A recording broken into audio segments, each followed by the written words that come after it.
ITI Bharat skill YouTube channel पर आप लोगों का स्वागत है। साथियों, आप लोगों ने जो पहली वीडियो थी, आप लोगों ने इतना प्यार सपोर्ट दिया, उसके लिए तहे दिल से धन्यवाद। दोस्तों, हम आपको इस वीडियो में बताएंगे स्टाइपेंड कितना मिलता है रेलवे अप्रेंटिसशिप करने का, और क्या क्या वर्क करना पड़ता है, कैसे मतलब हमको ज्वाइनिंग मिलती है, कैसे हमको पता लगे कि रेलवे अप्रेंटिसशिप वैकेंसी कैसे निकलती है।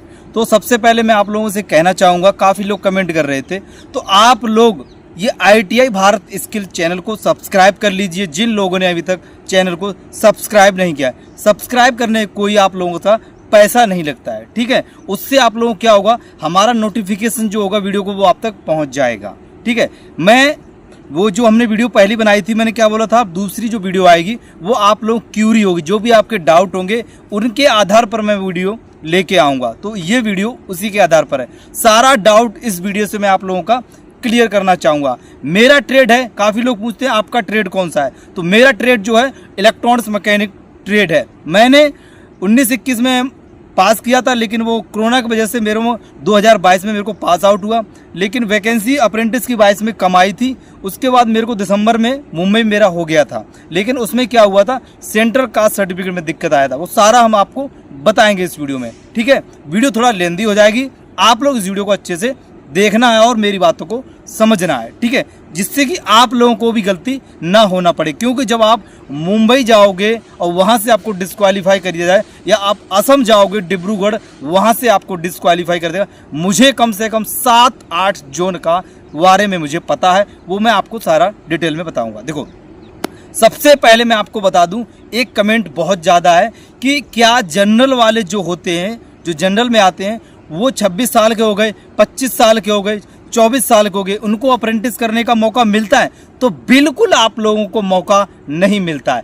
आप लोगों को सिर्फ और सिर्फ 23 साल तक आप लोग अप्रेंटिसशिप कर सकते हैं, 23 साल के अंदर, ठीक है। ये डाउट मैंने आपका क्लियर कर दिया। अब मैं आपको एक एक करके सारे कमेंट के बारे में पढ़ता जाऊंगा और आप लोग के कमेंट आपकी स्क्रीन पर दिखते रहेंगे। देखिए, पहला कमेंट है कि जो यूजर MD शाहवाज, ये बोलते हैं OBC वालों के लिए सेंट्रल कास्ट सर्टिफिकेट कैसे बनाया जाता है। तो मैं आपको बता दूं, आप किसी भी राज्य से हैं, सेंट्रल एक तो होता है स्टेट वाला, एक होता है सेंट्रल वाला। तो सेंट्रल वाला जो होता है वो सेंट्रल की वैकेंसी में लगता है। आप अपने तहसील में जाएं, वकील से बोलें, जो भी आपका वहां पर हो, जो भी हो, उनसे बोलना मुझे सेंट्रल का कास्ट सर्टिफिकेट बनवाना है। आजकल तो ऑनलाइन सुविधा हो गई, जन सेवा केंद्र, वहां पर जाके आप लोग बनवा सकते हैं, ठीक है। कम से कम 7 या 8 दिन लगते हैं और आपका बन जाएगा। पहला डाउट मैंने आपका क्लियर कर दिया, जितने भी साथी इसके संबंधित हों। अब एक भाई बोलते हैं, आकाश कुमार, ये बोलते हैं, हेलो भाई, ज्वाइनिंग के टाइम मेडिकल होता है? तो बिल्कुल मैं आपको बता दूं, अगर कोई आपकी अप्रेंटिसशिप वैकेंसी है और वो पेंडिंग में पड़ी है काफ़ी दिन से, तो वो क्या करते हैं, एक तो आपका जब DV होगा तो मेडिकल सर्टिफिकेट आपका होता है, जो फॉर्मेट होता है, वो आपको बनवा के अपने हॉस्पिटल से चेकअप करवा के वो आपको ले जाना पड़ता है DV के समय। लेकिन अगर अप्रेंटिस में डिले हो गई तो आप लोगों को क्या करना पड़ेगा, आप लोगों को दोबारा से वो फॉर्मेट आपको मेल भेजेंगे। ऐसा नहीं कि आपको दोबारा बना के ले जाना पड़ेगा, ऐसा कुछ नहीं। दोबारा जब अगर भेजते हैं मेल तो ही बनवाना पड़ता है, अन्यथा आप लोगों को नहीं बनवाना पड़ता है, ठीक है। दूसरी, मैंने ये डाउट आपकी थी कमेंट की, वो मैंने क्लियर कर दी। आगे हम देखते हैं, आगे है ऋषभ राज, ये बोलते हैं, अप्रेंटिस फॉर्म के लिए कम से कम 50 चाहिए, लेकिन सिलेक्शन हमेशा 80% वालों का होता है, और ऐसा क्यों, कम परसेंट वाले क्या करेंगे?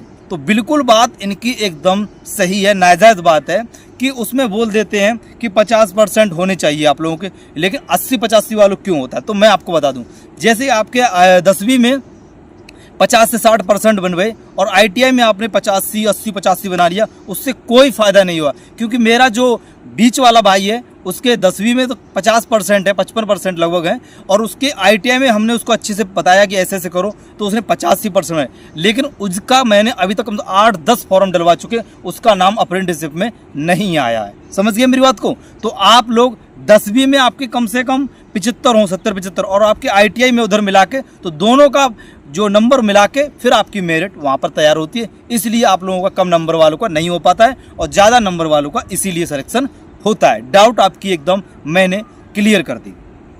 चलिए आगे देखते हैं। आगे एक भाई बोलते हैं, देखो वही बात बोला है इन्होंने, दीपक पासवान, भैया मेरा 10th में 57% है और ITI में 91% है, तो मेरा होने का चांस है या RRC की ऐसी सा मतलब किसी भी वैकेंसी में ग्रुप मतलब अप्रेंटिसशिप में NWR में, तो मैं उनसे कहना चाहूँगा कि आपके कुछ परसेंटेज हैं 50-50, लेकिन हाँ फॉर्म भरना बंद मत करना जब तक आपकी एज रहे। फॉर्म भरते रहना, क्या पता कहीं पे ऐसा होता है बच्चे कम जाते हैं तो आपका नाम आ जाएगा। समझ गए मेरी बात को? तो आप फॉर्म को भरते रहना, ठीक है, आ भी सकता है। चलिए आगे देखते हैं। आगे हमारा है ईसा यादव, ये कहती हैं सीख के क्या करेंगे जब 1 ईयर बाद बेरोजगार होना है मेरा, कंप्लीट हुए 2 साल हो गए हैं, तो लोग अप्रेंटिस कोटा 20% से बढ़ाकर 40% मतलब करना चाहिए। तो बिल्कुल बात सही है। हम काफ़ी एक कहने का मतलब ये है, मेरा अभी दो महीने और 1-1.5-2 महीने बचा हुआ है यहाँ पर। 14 फरवरी को मैं यहाँ से मेरी अप्रेंटिस खत्म हो जाएगी नागपुर डिवीज़न से।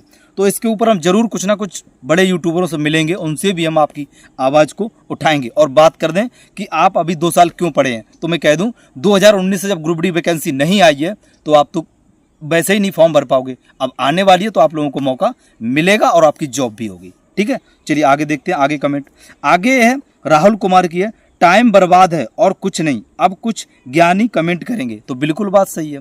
देखो मेरा खुद बड़ा भाई रेलवे से अप्रेंटिस करके कोटा वो दिल्ली से उन्हें अप्रेंटिस की, और जब वैकेंसी आई तो उनके मात्र 32 या 32 नंबर थे और उनका सिलेक्शन इंडियन रेलवे में हो गया। लोको साइड में उन्होंने अप्रेंटिसशिप की थी दिल्ली तुगलकाबाद में, आज वहीं पर वो जॉब कर रहे हैं, ठीक है। भाषण उतने ही पे लो जितना आपको ज्ञान आता हो, ठीक है। अगर हम कुछ कर रहे हैं या कोई कुछ कर रहा है तो उसके अड़ंगा ना लगाएं, उसे मोटिवेट करें और उसे जागरूक करें, ठीक है।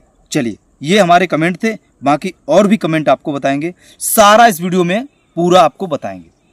देखिए राहुल कुमार जी कह रहे हैं नहीं भाई किसी को भी ट्रेड से रिलेटेड वर्क नहीं मिलता है। तो बिल्कुल बात सही है, ये भाई जो कह रहे हैं हम इनकी बात से बिल्कुल सहमत हैं। क्यों सहमत हैं? कई डिवीज़न में ऐसा होता है, मुंबई डिवीज़न में भी ऐसा होता है, आपकी जो ट्रेड होती है उस ट्रेड से संबंधित आप लोगों को वहाँ पे वर्क नहीं मिलता है। ये बात बिल्कुल सत्य है। नागपुर डिवीज़न में मैं यहाँ से कर रहा हूँ, यहाँ पर मेरे जितने भी बंदे हैं डोनरगढ़, गोंदिया, वालाघाट, तुमसर और मतलब बहुत से स्टेशन हैं, वहाँ पर काफ़ी स्टूडेंट कार्य कर रहे हैं, लेकिन उनकी जो ट्रेड है उससे संबंधित ज़्यादातर वर्क उनको मिला है। मुझे मेरा इलेक्ट्रॉनिक्स मैकेनिक था तो मुझे सिग्नल में मिला है, ठीक है। और हाँ अगर अप्रेंटिसशिप आपको बता दूं आप लोको साइड से करें, और एक अच्छा सा है टेलीकॉम में अगर आपको अप्रेंटिसशिप करने का मौका मिलता है तो बल्ले बल्ले आपको पढ़ाई करने का भी वहाँ मौका मिल जाएगा, ठीक है। चलिए अगला है क्वेश्चन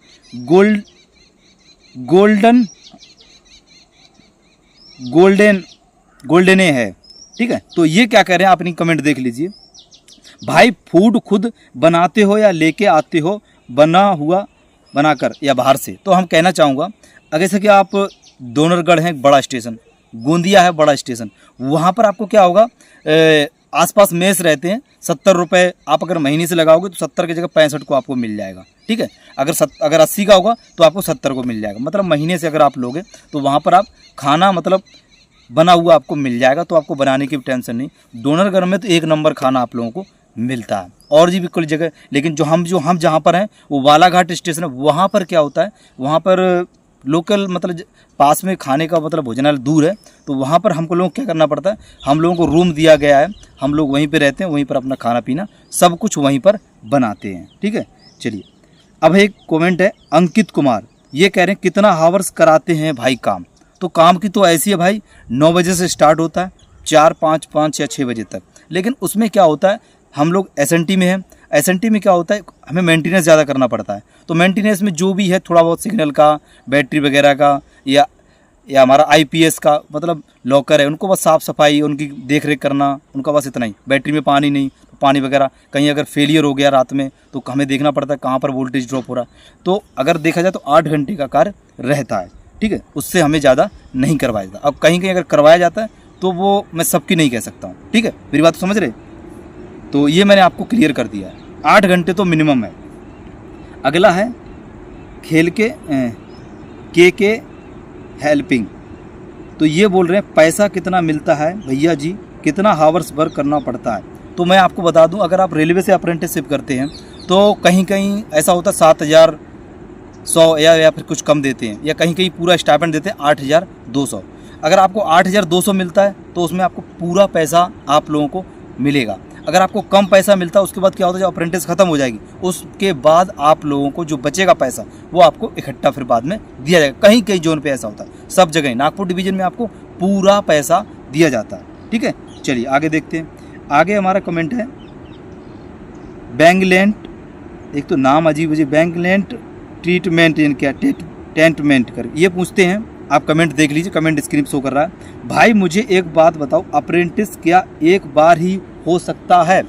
तो मैं आपको बता दूं, अगर आप रेलवे से अप्रेंटिसशिप करते हैं या कहीं अदर से डिपार्ट से अप्रेंटिसशिप करते हैं, अप्रेंटिस मतलब एक बार अगर आपने पोर्टल पे नाम चढ़वा दिया अप्रेंटिसशिप का और अपने काउंटर साइन कर दिए, समझ गए, काउंटर साइन करने के बाद आपका फिर दोबारा आपका कहीं से अप्रेंटिसशिप नहीं होगा। हाँ, एक चांस से होगा, वहाँ फिर आपको एक आपके ऑफिस से नागपुर से जहाँ डिवीज़न से आपने फॉर्म भरा है, अगर 4-5 महीने आप लोगों ने किया है, 4-5 महीने किया, उसके बाद आपको रिजाइन देना पड़ेगा।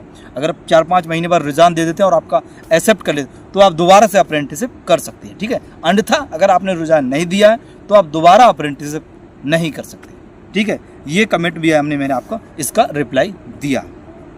अगला जो कमेंट है प्रिंसिपल, ये बोल रहे हैं इसकी अपर एज क्या होती है ओबीसी की। तो बहुत बढ़िया कमेंट है, काफ़ी लोग ये कमेंट पर मतलब पूछते हैं और कोई लोग इसका रिप्लाई नहीं देते हैं। तो ओबीसी वालों को मैं कहना चाहूँगा, आप लोग लास्ट एज जो होती है वो 23 साल, लेकिन हम लोगों को आरक्षण मिलता है 3 साल का। तो 3 साल ये मिला के तो 23 और 4 साल का आप लोगों को अप्रेंटिसशिप में, हाँ 4 साल का आपको इसमें फ़ायदा मिलता है। तो 23 और 4 27 साल तक अगर आप ओबीसी से हैं तो 27 साल तक आप लोग इस फॉर्म को अप्रेंटिसशिप को भर सकते हैं। ठीक है, और जनरल वाले को मैंने बता दिया 23 साल रहती है। ठीक है, चलिए एक आगे देखते हैं।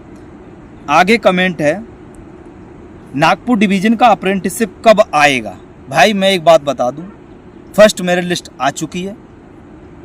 इन लोगों का जून जुलाई में वो हो गया था डीवी, 2024 में जून जुलाई में डीवी हुआ, उनके बाद नवंबर में इन लोगों की मेरिट लिस्ट आई और ज्वाइनिंग हो चुकी है first merit list. Second merit list जो आएगी वो आएगी अब आपकी फरवरी में, जब हमारा बैच खत्म होगा उससे पहले आप लोगों की आ जाएगी। ठीक है, और वैकेंसी कैसे आएगी, कैसे पता लगता है, मैं आपको बता दूं। रेलवे अप्रेंटिसशिप की वैकेंसी अगर आपको चाहते हैं तो आप चैनल को सब्सक्राइब कर लो, जो भी वैकेंसी आती है मैं वीडियो बना के अपलोड कर देता हूँ। ठीक है, अप्रेंटिस से संबंधित, समझ गए मेरी बात को? बिल्कुल। चलिए आगे देखते हैं। संडे छुट्टी मिलती है नहीं? तो बिल्कुल बिल्कुल बिल्कुल संडे की छुट्टी अप्रेंटिस वालों को मिलती है, और 10 छुट्टी मिलती है सीएल और 15 मेडिकल। ठीक है, और बाकी अगर आप अटैच करके रखते हैं सर लोगों से, साहब लोगों से, संडे को ड्यूटी करते हैं तो आपको उसको छुट्टी में काउंट आप लोगों को कर दिया जाता है। ठीक है, लेकिन ये अलाउ नहीं है डिवीजन की तरफ से। अगला है भक्ति ब्लॉग, सर जी मेरा 10th में 82% है, किस ट्रेड से आईटीआई करें? आप इलेक्ट्रीशियन, फिटर, वेल्डर किसी से भी कर लो, इनसे तुरंत आप लोगों का नाम आ जाएगा। अगर आपके 10th में 80 है और 85 ऐसे ही आईटीआई में ले आना। ठीक है, तो देख सकते हो उनकी कमेंट का मैंने रिप्लाई दे दिया। अगला कमेंट है विक्रम कुमार का, भाई अप्रेंटिसशिप में सेटिंग होता है कि नहीं? भाई मेरा तो सेटिंग हुआ नहीं, अगर तुम्हारा कहीं होता हो, ये कमेंट देख लीजिए, तुम्हारा अगर कहीं सेटिंग होता हो तो भाई कर लो। ठीक है, सेटिंग वेटिंग नहीं होती है, ये ध्यान रखना, और जहाँ होती होगी मैं कह नहीं चाहता, उसके लिए मैं क्षमा चाहता हूँ। ठीक है, बिल्कुल क्षमा चाहता हूँ। अगर आप ये सोचते हो मैं आपकी अप्रेंटिसशिप करा दूंगा, मैं खुद कम से कम 1 साल भटकता रहा रेलवे से अप्रेंटिस करने का। चलिए आगे देखते हैं। अगला कमेंट है भैया बताएं तो दूर में ज़्यादा पैसा मिलता है क्या? बिल्कुल बात आपकी कमेंट, ये कौन कह रहे हैं? लखन, वो राजा खान स्टडी सेंटर, ये कमेंट है इनकी, देखिए ये कोई आप कमेंट देख सकते हो। भैया बताएं दूर, तो मैं आपको बता दूं रेलवे से अप्रेंटिस अगर आप घर में करते हो पास में, या फिर आप असम, डिब्रूगढ़, मुंबई, बेंगलोर, कोलकाता कहीं से भी करते हो, जो स्टाइपेंड है वो 8,000, इससे ज़्यादा आपको नहीं मिलेगा। ठीक है, तो दूर और पास का इसमें कोई रोल नहीं होता है, ये सेंट्रल का है, ये कोई अपना घर का नहीं है। ठीक है, मैं आपको कमेंट के माध्यम से बता रहा हूँ। ठीक है, चलिए ये कमेंट भी क्लियर हुई, आगे देख लेते हैं।